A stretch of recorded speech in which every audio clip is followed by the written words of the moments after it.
He built a great library. While he wasn't crushing enemies and killing lions, perhaps incongruously, Ashurbanipal enjoyed scholarly pursuits. He could read and write, which was unusual for a king.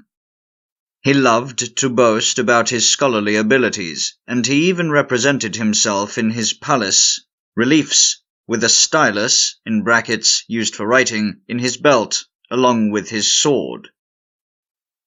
The pen may be mightier than the sword, but Ashurbanipal was pretty handy with both. Ashurbanipal developed the first systematically collected and catalogued library in the world.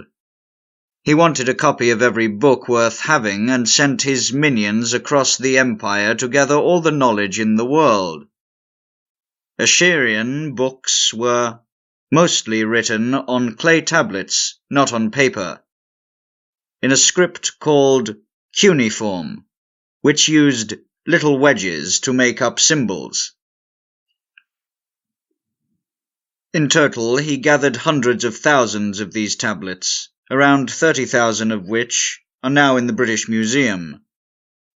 Ashurbanipal claimed, quote, "I, Ashurbanipal, learned the wisdom of Nabu, in brackets the god of writing, laid hold of the scribal practices of all the experts, as many as there are, I examined their instructions." End quote. Ashurbanipal's library was burned beneath the burning walls of his palace and was lost for over 2,000 years.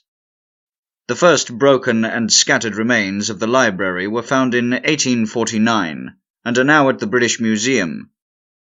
Scholars from around the world have studied these fragments since, and much of what we know about Assyrian culture comes from these texts. Among the works were the Epic of Gilgamesh, now considered one of the oldest works of literature in the world. Part of it was recorded on what we now call the Flood Tablet, which told the story of the Great Flood, and until that time was only known from the Bible.